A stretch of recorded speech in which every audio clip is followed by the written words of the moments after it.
morning sun cast long shadows across the Afghan mountainside as Staff Sergeant Marcus Rodriguez adjusted his scope for the third time in 20 minutes.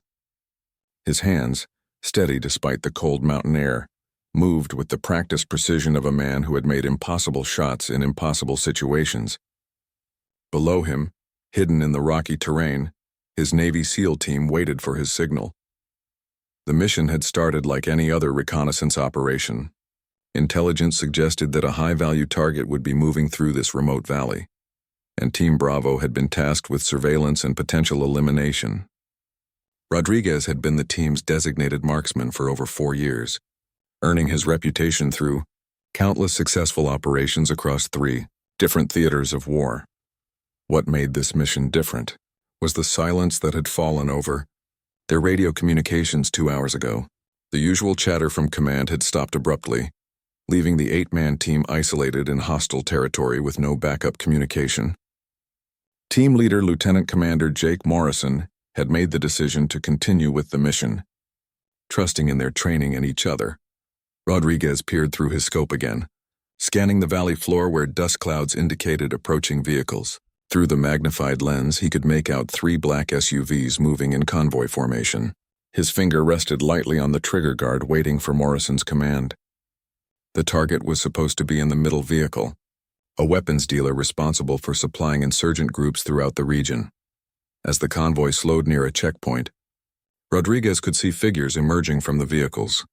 His scope focused on a man in traditional Afghan dress stepping out of the second SUV. The man's face matched the photos they had studied during mission briefing. This was their target, Ahmed Qasim, a ghost who had evaded capture for over 2 years. Morrison's voice crackled through the radio with the code they had all been waiting for. "Eagle Eye, you have green light. Take the shot." Rodriguez controlled his breathing, feeling his heartbeat slow as he entered the zone that all snipers knew well. The crosshairs settled on the target's center mass. Wind speed was minimal. Distance was approximately 800 meters. All conditions were optimal. His finger moved to the trigger. In that moment of absolute focus, something unexpected happened. Through his scope, Rodriguez saw the target turn and look directly up toward his position. Their eyes seemed to meet across the impossible distance, and Rodriguez saw something that made him hesitate. The man wasn't looking at him with the expected fear or defiance. Instead, there was something else in his expression, something that looked almost like relief. The hesitation lasted only a fraction of a second, but it was enough. Rodriguez squeezed the trigger, feeling the familiar recoil of his rifle. Through the scope, he watched as his target fell to the ground. The shot had been clean and precise, just as hundreds of others before it. But this time something felt different, as chaos erupted in the valley below, with the target's security team scrambling for cover and scanning the hillsides for threats. Rodriguez began his immediate withdrawal procedure. He quickly broke down his position, gathering his equipment with the efficiency born of countless training exercises and real-world operations. The team regrouped at their predetermined rally point, a small cave system about 2 kilometers from the shooting position. Morrison conducted a quick head count and status check. Everyone had made it out clean with no signs of pursuit.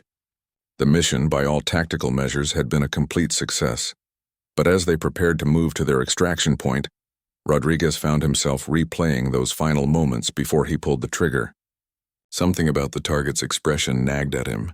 In all his years as a sniper, he had never seen that particular look on a target's face. Most showed fear, anger, or surprise. Some showed defiance or resignation. But relief? That was something entirely new. The team moved through the mountain terrain with practiced stealth, each man maintaining proper spacing and communication protocols. They had approximately 6 hours to reach their extraction point, where a helicopter would pick them up under cover of darkness. The route would take them through some of the most dangerous territory in the region, but they had navigated worse conditions before. As they moved, Rodriguez couldn't shake the feeling that something about this mission was wrong.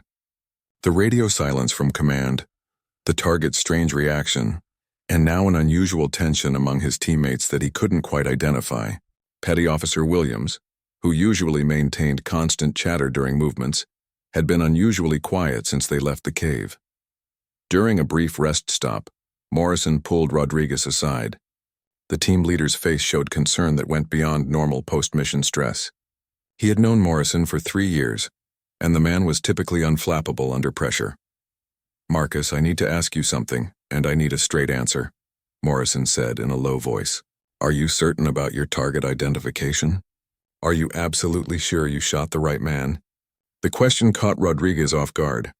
Target identification was fundamental to their operations, and questioning a sniper's identification after a successful shot was highly unusual.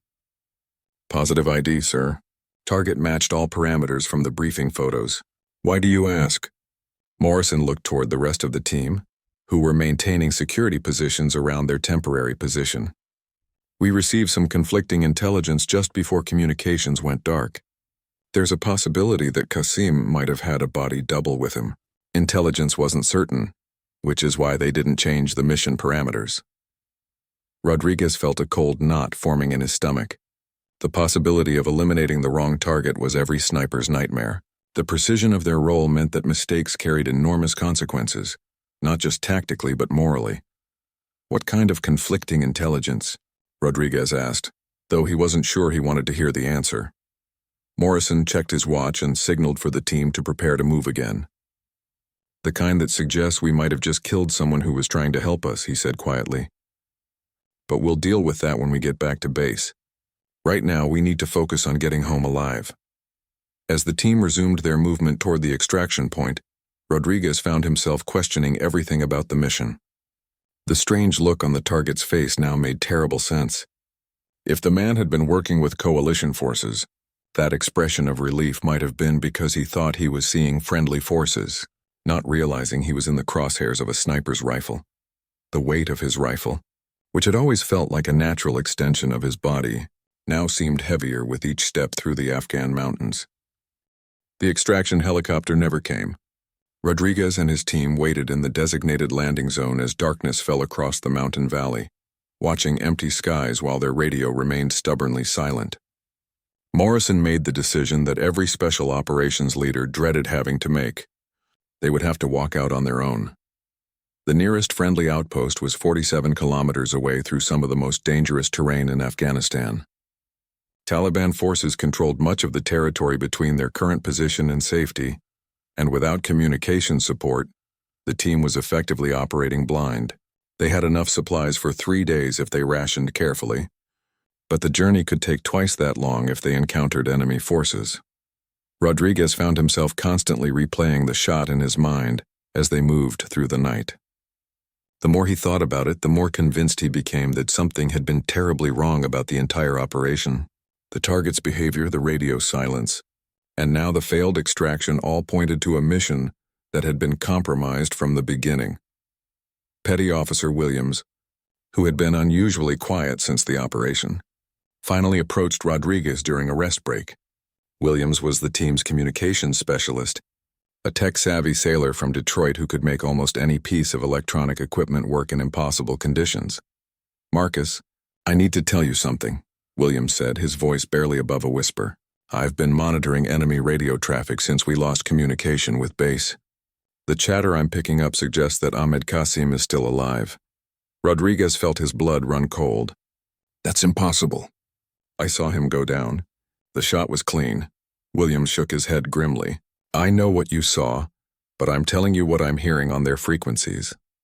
They're talking about Qasim being safe and how their operation was successful.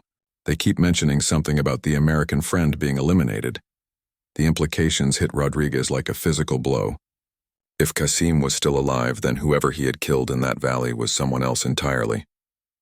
The conflicting intelligence Morrison had mentioned suddenly took on a much more sinister meaning. Morrison gathered the team around him, keeping his voice low to avoid detection. "We have a problem," he began, his face grim in the pale moonlight.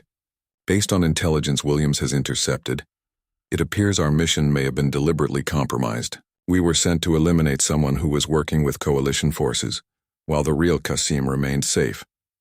The team absorbed this information in stunned silence. They were all experienced operators who understood the implications of being used as unwitting tools in someone else's agenda, but understanding it intellectually was different from facing the reality that they had been betrayed by their own command structure. Seaman Jackson, the youngest member of the team, spoke up first. "Sir, are you saying we were set up?" That someone in our own command sent us to kill a friendly asset? Morrison nodded slowly. That's exactly what I'm saying. The question now is why, and more importantly, who? Rodriguez felt a mixture of rage and guilt building in his chest. The man he had killed, whoever he was, had been looking at him with relief because he thought American forces had come to rescue him, not eliminate him. The weight of that realization was almost unbearable. As they continued their movement toward friendly territory, the team encountered their first sign of enemy activity. Williams picked up radio chatter indicating that Taliban forces were actively searching for them, guided by someone who seemed to know their exact extraction route. The betrayal went deeper than just the compromised mission. Someone was actively trying to ensure they never made it home to report what had happened. The team was forced to take a much longer route, moving through terrain that would normally be considered too dangerous for a small unit. They avoided known trails and villages, instead picking their way through rocky mountain passes that provided cover, but slowed their progress significantly. On the second night, they came across a small village that Williams had identified through intercepted communications as being friendly to coalition forces. The village elder, an old man named Rashid, provided them with food and temporary shelter, in exchange for medical treatment that their corpsman, Petty Officer Santos, provided to several sick children. It was Rashid who confirmed their worst fears. Through broken English and the team's limited Dari, he explained that a man had been killed in the valley 3 days ago. The man had been known to the villagers as a friend to Americans, someone who provided information about Taliban movements and weapons shipments. His name was Omar Naziri, and he had been working with coalition intelligence for over 2 years. Rodriguez felt sick as the old man described Omar's family, a wife and 3 young children who lived in Kabul under the protection of coalition forces. Omar had been risking his life to provide intelligence that had saved American lives, and Rodriguez had ended that life with a single, precisely placed bullet. But Rashid had more disturbing information. He told them that before Omar's death, the man had been trying to contact American forces with urgent information about a planned attack on a coalition base. Omar had discovered that someone within the American command structure was providing intelligence to Taliban forces, and he had been desperate to warn his handlers before the attack took place. The pieces were beginning to form a horrifying picture. Omar hadn't just been an innocent casualty. He had been specifically targeted for elimination because he had discovered a traitor within their own ranks. Rodriguez and his team had been used as the murder weapon, their reputation and skills exploited to silence someone who could have exposed the betrayal. Morrison made the decision to change their route entirely. Instead of heading directly to the nearest coalition outpost, they would make their way to a larger base where they could ensure their information reached trustworthy officers. They couldn't risk walking into another trap set by whoever had orchestrated Omar's assassination. The journey became a deadly game of cat and mouse as Taliban forces, guided by someone with detailed knowledge of special operations procedures, continued to hunt them through the mountains. The team was forced to use every skill they had learned in years of special operations training, moving like ghosts through terrain that seemed designed to kill them. Rodriguez found that his guilt was transforming into something harder and more focused: determination. Omar Naziri had died because someone wearing an American uniform had decided that their own agenda was more important than the lives of assets who risked everything to help coalition forces. Rodriguez was going to make sure that whoever was responsible would face justice, even if it meant exposing corruption that went to the highest levels of their command structure. As they prepared to move into their 3rd night in hostile territory, Rodriguez made a silent promise to the memory of the man he had unknowingly murdered. He would find out who had orchestrated this betrayal, and he would make them pay for it. The 3rd night brought Rodriguez and his team to within 15 kilometers of forward operating base Chapman, but their relief was short-lived. Williams intercepted radio communications that chilled them all to the bone. The base was under attack, and the assault had been planned with detailed knowledge of the base's defensive positions and patrol schedules. Morrison called an emergency halt, gathering his exhausted team behind a rocky outcropping that provided concealment from both visual and thermal detection. The distant sound of explosions and gunfire carried across the mountain air, confirming that the attack Williams had detected was real and ongoing. "This is what Omar was trying to warn about," Morrison said grimly. Someone fed the Taliban detailed intelligence about Chapman's defenses, and now good soldiers are dying because we killed the one man who could have prevented it. Rodriguez felt the weight of responsibility crushing down on him. Every explosion in the distance represented American lives lost, and he knew that his bullet had made those deaths possible. The precision that had always been his pride as a sniper now felt like a curse. Santos, their corpsman, had been treating a leg wound that Jackson had sustained during their escape through the mountains. As he worked, Santos shared intelligence he had gathered from treating wounded civilians they had encountered along their route. According to multiple sources, the attack on Chapman had been planned for months, but the Taliban had lacked crucial information about guard rotations and communication protocols until very recently.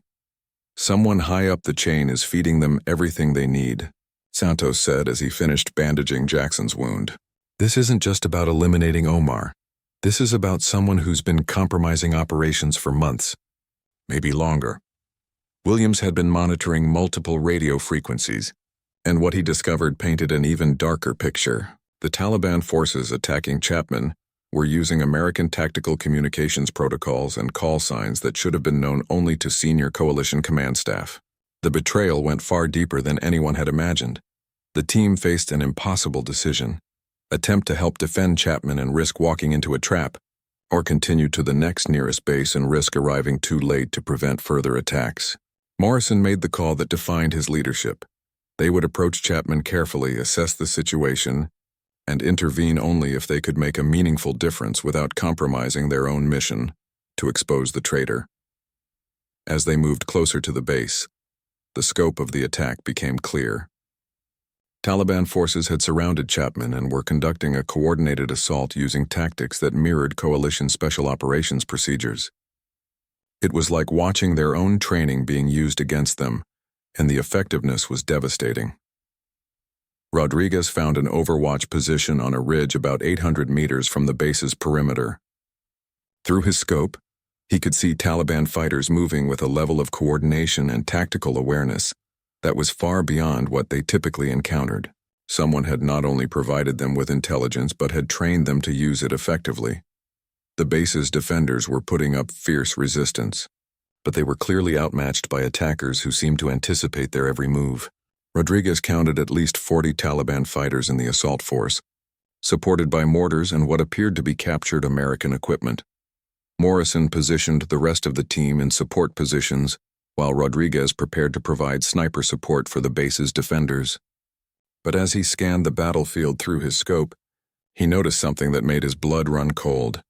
One of the figures directing the Taliban assault was wearing American military gear and moving with the confidence of someone familiar with coalition tactics.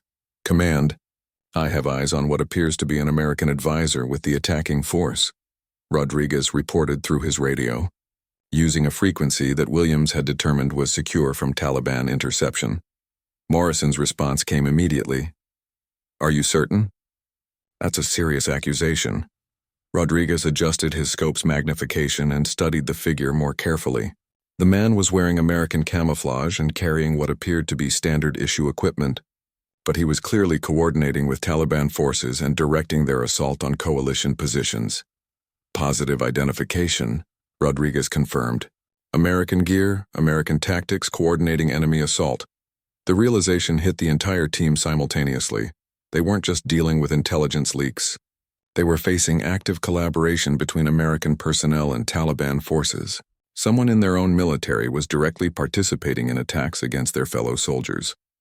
Rodriguez found himself facing the most difficult decision of his military career. Through his scope, he had a clear shot at the American traitor who was directing the attack on Chapman. Taking the shot would save American lives, but it would also mean killing a fellow service member without authorization or trial. Morrison seemed to read his thoughts. Eagle Eye, you are not authorized to engage American personnel. Repeat, do not engage. But as Rodriguez watched through his scope, the traitorous figure directed a mortar team to target the base's medical facility, where wounded defenders were being treated. The building erupted in flames as the mortars found their mark. And Rodriguez knew that medics and wounded soldiers had just died because he had hesitated. The rules of engagement that had governed his entire military career suddenly seemed inadequate for the situation he faced. The enemy wasn't just wearing Taliban uniforms. Some of them were wearing American uniforms and using American training to kill American soldiers. Rodriguez made a decision that he knew would change everything. He shifted his aim to target Taliban fighters who were preparing to assault a defensive position where he could see coalition forces making their last stand. His first shot dropped a Taliban commander who was coordinating the assault. His second shot eliminated a mortar team that was targeting the base's ammunition depot. The intervention created enough confusion among the attacking forces to allow the base's defenders to reorganize and mount a counterattack. But Rodriguez knew that his shots had also revealed his team's position to both coalition and Taliban forces. Williams immediately detected increased radio chatter as Taliban forces began searching for the sniper who had disrupted their assault. But more concerning was the response from coalition forces, who were demanding immediate identification of the unknown sniper team operating in their area. Morrison made the call to extract immediately. They had done what they could to help Chapman's defenders, but staying longer would only compromise their primary mission of exposing the larger conspiracy they had uncovered. As they prepared to withdraw from their positions, Rodriguez took one last look through his scope at the battlefield below. The American traitor had disappeared into the chaos of the fighting, but Rodriguez had memorized enough details to provide a detailed description when they finally reached safety. The attack on Chapman was being repelled, but at a terrible cost. Rodriguez counted at least a dozen coalition casualties, and he knew that many more had died before his intervention. Every one of those deaths could be traced back to the bullet he had fired in that valley 3 days ago, when he had unknowingly silenced the one man who could have prevented this tragedy. As Team Bravo melted back into the mountains, beginning their journey toward the next coalition base, Rodriguez carried with him the weight of every life lost at Chapman, and the determination to ensure that those responsible would face justice, regardless of what uniform they wore. Forward Operating Base. Salerno loomed ahead like a fortress carved from the Afghan mountainside, its defensive positions and communication arrays offering the promise of safety and answers. But as Rodriguez and his battered team approached the base's outer perimeter, Williams detected something that made them all freeze in their tracks. Radio chatter indicating that their arrival was not only expected, but had been specifically prepared for. Morrison called an immediate halt, positioning his team in defensive cover while they assessed the situation. After 5 days of moving through hostile territory, they were exhausted, low on supplies, and desperately needed the safety and support that Salerno represented. But the intercepted communication suggested that their arrival might be walking directly into another trap. "They're talking about 8 personnel inbound, expected arrival at dawn," Williams reported, his voice tight with concern. "They have our exact numbers and they're discussing special handling procedures for our debriefing." Rodriguez felt his stomach drop. Only a handful of people should have known their team composition and projected arrival time at Salerno. The fact that detailed information about their approach was being discussed over Taliban-monitored frequencies suggested that the conspiracy they had uncovered reached into Salerno's command structure as well. Santos, who had been monitoring coalition emergency frequencies, added another disturbing piece of information. "I'm picking up reports that Chapman's attack was repelled with assistance from an unknown sniper team. Command is very interested in identifying and questioning that team." The implications were clear. Their intervention at Chapman had saved lives, but it had also marked them as witnesses to the larger conspiracy. Someone wanted to ensure they never had the opportunity to report what they had discovered about Omar Naziri's assassination and the coordinated attacks on coalition forces.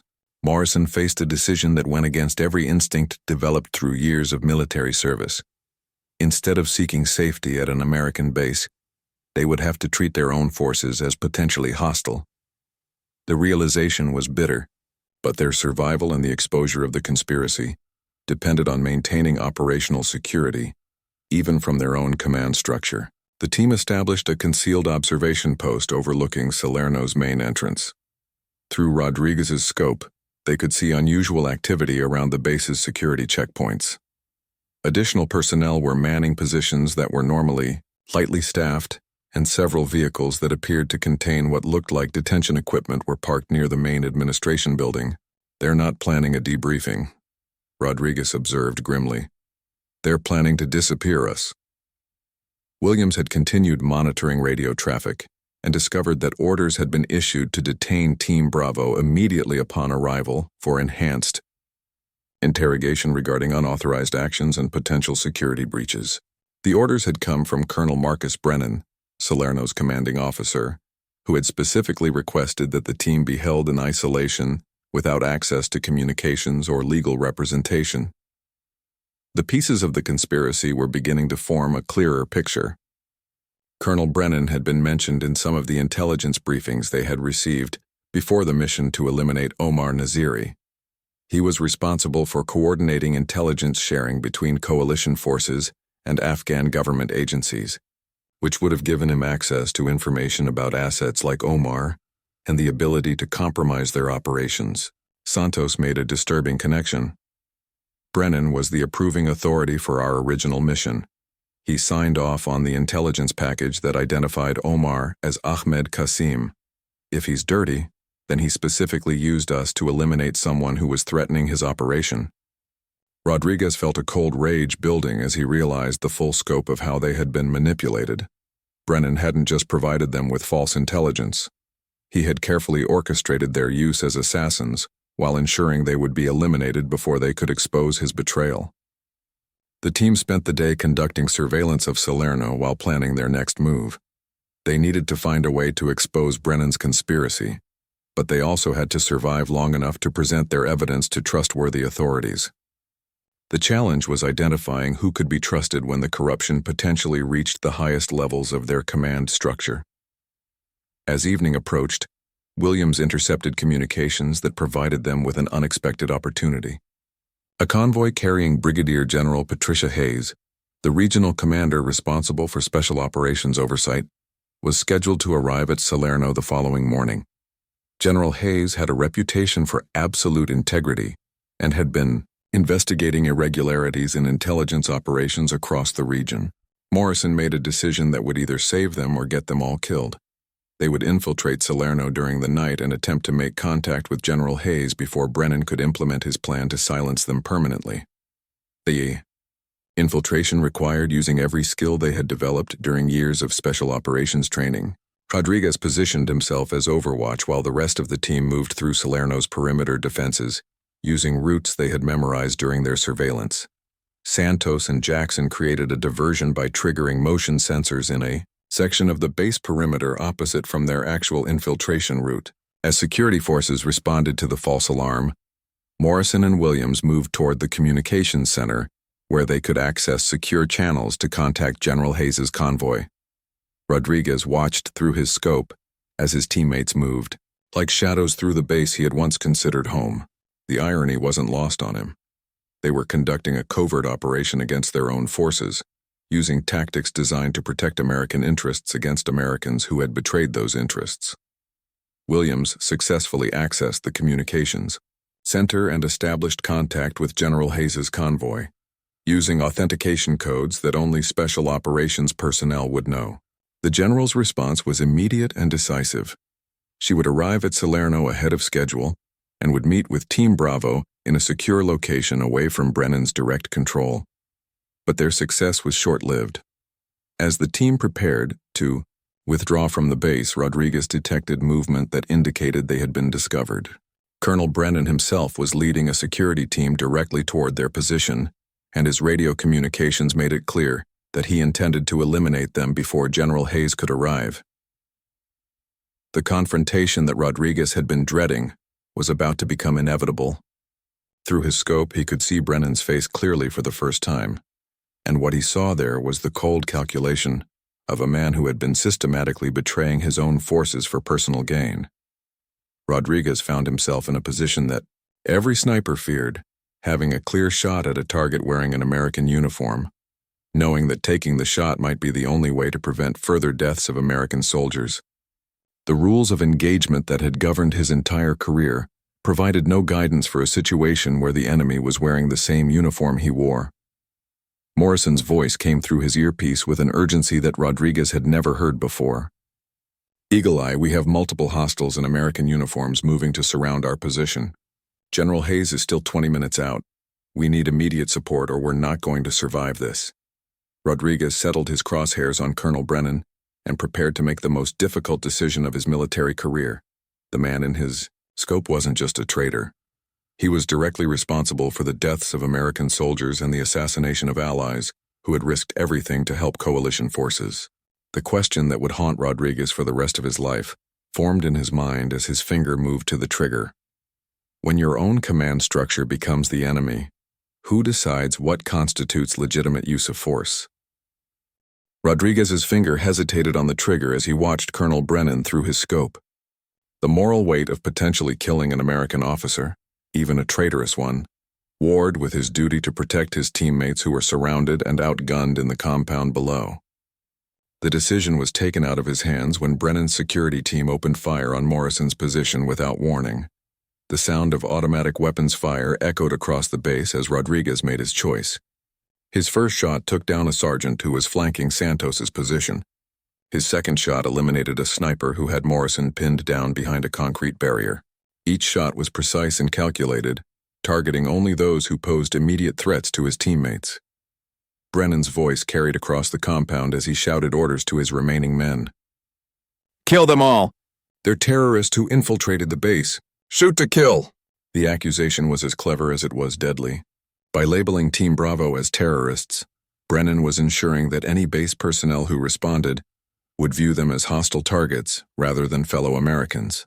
Rodriguez realized that Brennan had planned this scenario carefully, creating a situation where his conspiracy could be protected by loyal soldiers who believed they were defending their base against enemy infiltrators. Williams had taken cover in the communications building and was desperately trying to maintain contact with General Hayes's convoy while simultaneously broadcasting on emergency frequencies to identify Team Bravo as friendly forces, but Brennan's men were jamming coalition frequencies while broadcasting their own version of events on base communication channels. Rodriguez found himself fighting a battle where every shot required split-second decisions about friend versus foe. The base's quick reaction force was responding to reports of infiltrators, but they were being guided by Brennan's men toward Team Bravo's positions. Rodriguez had to provide cover fire while ensuring he didn't shoot soldiers who were simply following orders based on false information. The complexity of the situation was unlike anything Rodriguez had faced in his military career. Through his scope, he could distinguish between Brennan's conspirators, who were actively hunting his teammates, and legitimate base security forces who were responding to what they believed was a terrorist attack. His shots had to be selective, targeting only those who were definitely part of the conspiracy. Santos was treating a wounded Jackson while moving between positions under heavy fire. Rodriguez could see that his teammates were running low on ammunition and would soon be overwhelmed by superior numbers. The arrival of General Hayes's convoy was still 15 minutes away, an eternity in a firefight where they were outnumbered 10-1. Morrison made a desperate decision that demonstrated his leadership under impossible circumstances. Using Williams' access to the base communication system, he began broadcasting on all channels, identifying himself and his team while explaining the conspiracy they had uncovered. His transmission included details about Omar Naziri's assassination, the attack on Chapman, and Colonel Brennan's role in compromising coalition operations. The effect was immediate and dramatic. As Morrison's transmission reached throughout the base, some of the responding security forces began to hesitate, unsure about who to believe or which orders to follow. The confusion created opportunities for Team Bravo to reposition and consolidate their defensive positions, but Brennan's response was swift and vicious. He ordered his remaining conspirators to storm Morrison's position before the truth could spread further through the base's personnel. Rodriguez watched through his scope as 6 men moved to assault the communications building where Morrison and Williams had taken cover. Rodriguez faced a moment that would define the rest of his military career. The 6 men advancing on his teammates were wearing American uniforms, but they were following orders from a traitor who was willing to kill fellow Americans to protect his conspiracy. Rodriguez's training, his oath, and his loyalty to his teammates all pointed toward the same decision. His shots came in rapid succession, each one precise and final. 6 American soldiers fell to Rodriguez's rifle, but these weren't soldiers anymore. They were enemies who had chosen to betray everything they had sworn to protect. Each shot felt like a piece of Rodriguez's soul being torn away, but he knew that hesitation would mean the deaths of his innocent teammates. Colonel Brennan, seeing his remaining forces neutralized, made a final desperate play. He emerged from cover with his hands raised, shouting for a ceasefire while slowly moving toward Morrison's position. To responding base personnel, it appeared that the colonel was trying to negotiate with dangerous infiltrators, but Rodriguez could see through his scope that Brennan was holding a concealed pistol behind his back, positioning himself for a shot at Morrison. The deception was perfect. If Brennan killed Morrison while appearing to negotiate, he could claim self-defense and eliminate the primary witness to his conspiracy. Rodriguez's final shot of the engagement was the most difficult of his career. Colonel Marcus Brennan, a decorated American officer with 23 years of service, fell to the ground with a bullet through his chest. Rodriguez had just killed his commanding officer, an act that would require explanation and justification at the highest levels of military command. The base fell silent as the implications of what had just happened sank in. American soldiers had fought and died against other American soldiers, and the truth behind the conflict would need to be carefully investigated and documented. Rodriguez knew that his actions, while necessary to protect his teammates and expose the conspiracy, would be scrutinized by investigators who hadn't been present to witness the betrayal they had uncovered. General Hayes's convoy arrived at Salerno to find a base in chaos, with 7 dead American personnel and a special operations team, claiming to have uncovered a conspiracy that reached into the highest levels of regional command. The general's first priority was securing Team Bravo and ensuring their survival, but Rodriguez knew that the real battle was just beginning. As medics treated Jackson's wounds and security personnel established a protective perimeter around Team Bravo, Rodriguez reflected on the moral complexity of what they had experienced. They had started as soldiers following orders, become unwitting assassins used by a traitor, and finally evolved into something entirely new. Americans forced to fight other Americans to protect the principles they had all sworn to defend. The weight of every shot he had fired during the engagement settled on Rodriguez's shoulders. Each death, whether enemy or friendly, represented a failure of the system he had devoted his life to serving.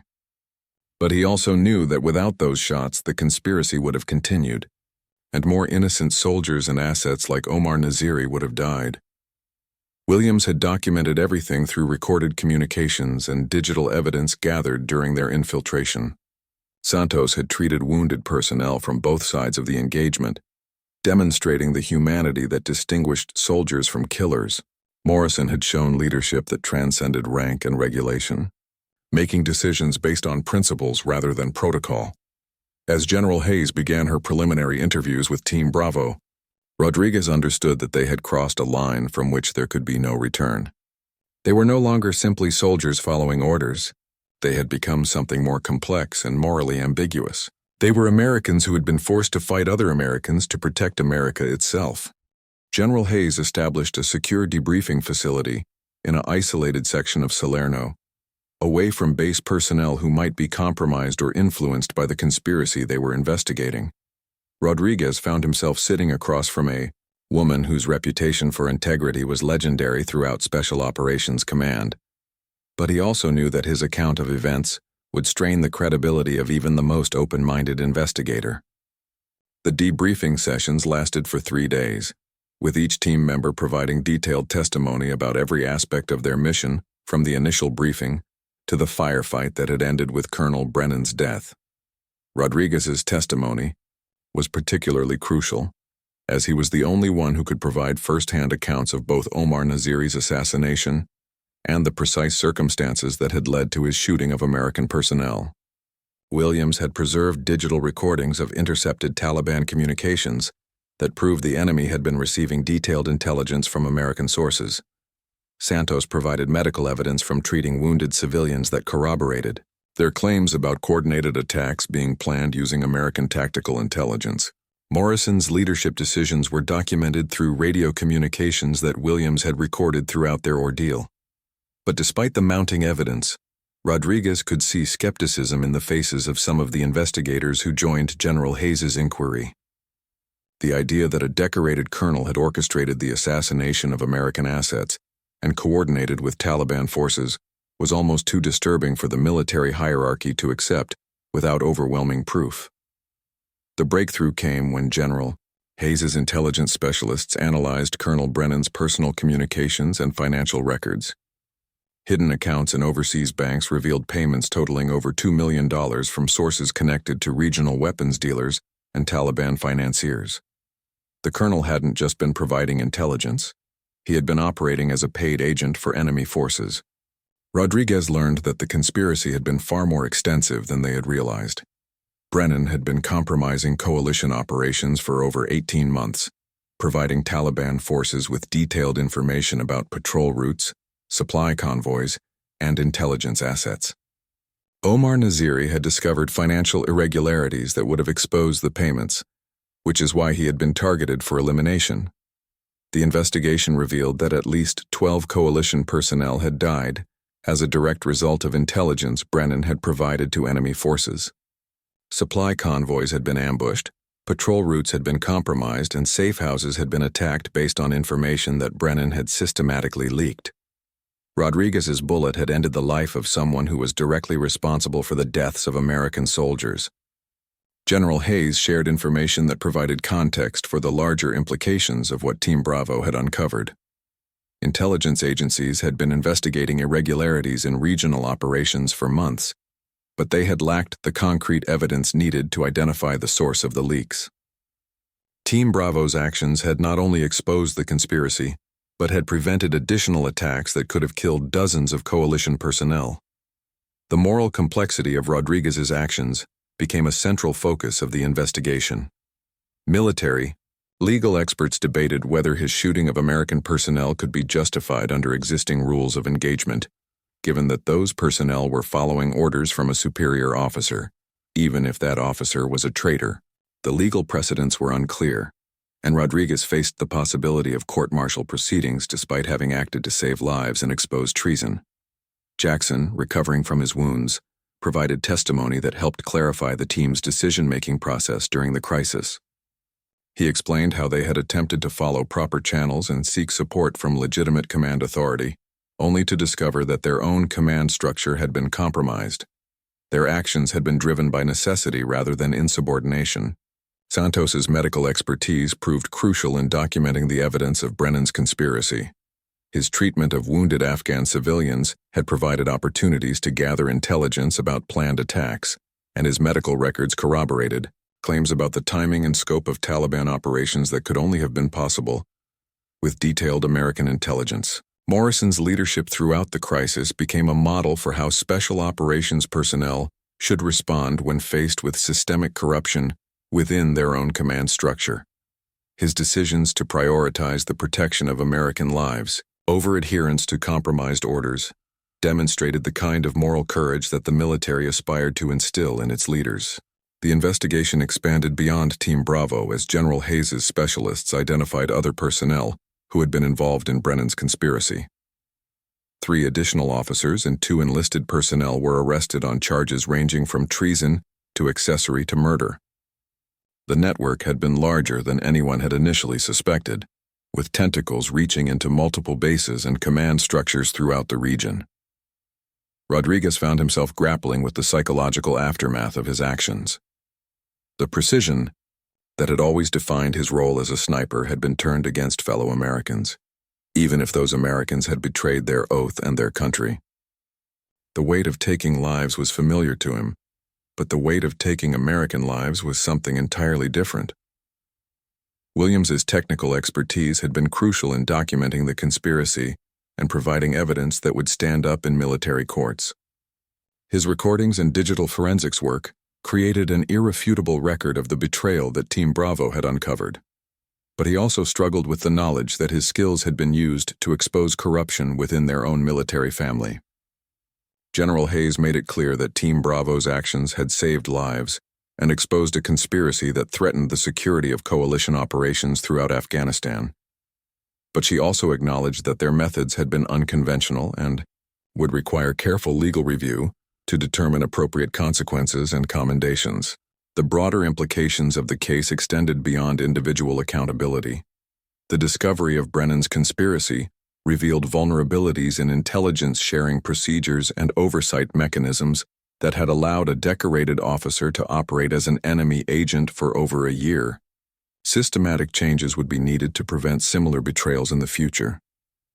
Rodriguez realized that his role as a sniper had evolved beyond simply eliminating designated targets.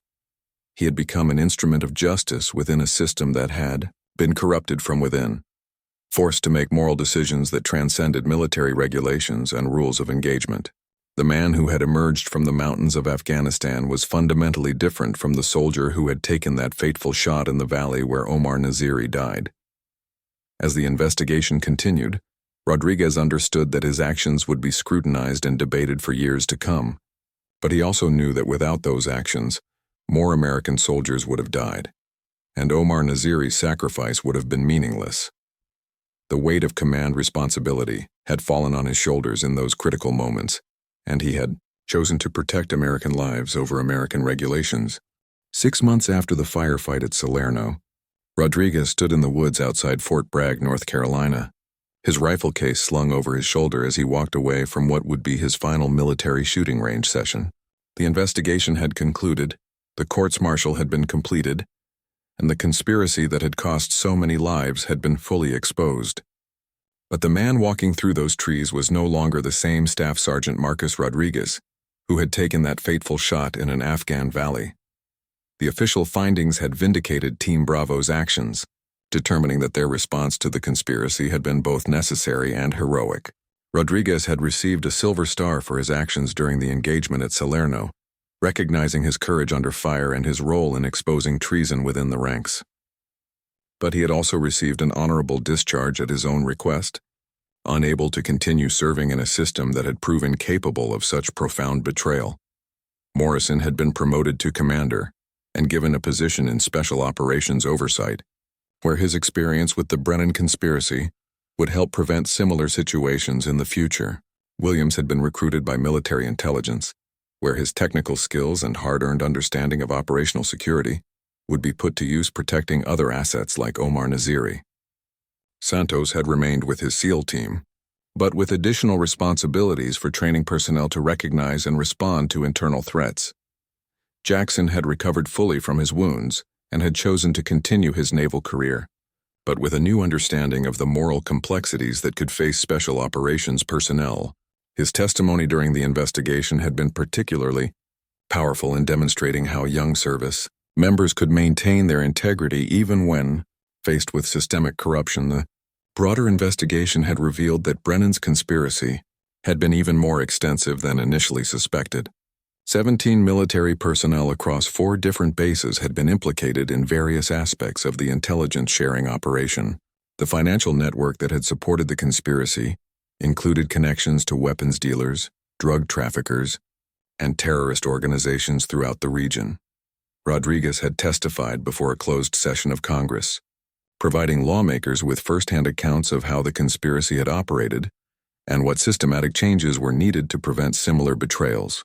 His testimony had been classified, but it had contributed to significant reforms in intelligence oversight and asset protection procedures. The families of those who had died as a result of Brennan's betrayal had been quietly compensated and provided with explanations that honored their loved ones' sacrifices while protecting operational security. Omar Naziri's widow and children had been relocated to the United States and provided with new identities and financial support that would ensure their safety and security. But for Rodriguez, the victory felt hollow.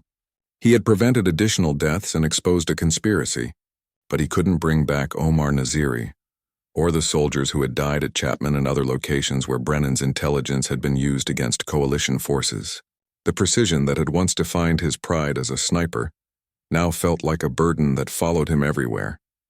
General Hayes had offered Rodriguez a position in her command structure, recognizing his unique experience and moral courage, but Rodriguez had declined, explaining that he needed time away from the military environment to process what he had experienced and decide what direction his life should take next. The nightmares had begun during the investigation and continued even after his discharge. In his dreams, Rodriguez found himself back in that valley, watching Omar Naziri fall to his precisely placed bullet.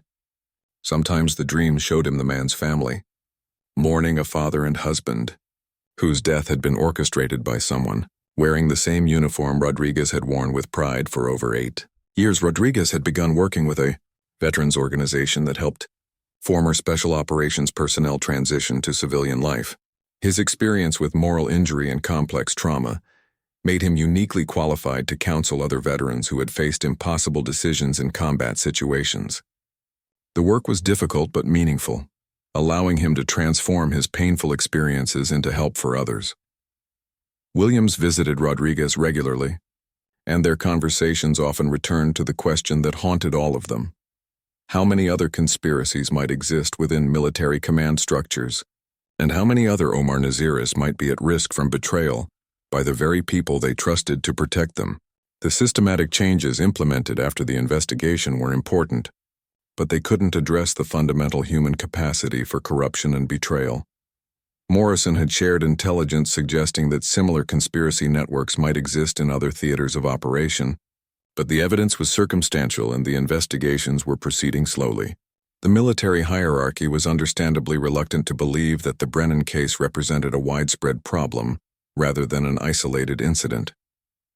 Rodriguez had also maintained contact with Rashid, the Afghan village elder, who had provided them with crucial information about Omar Naziri's true identity and mission.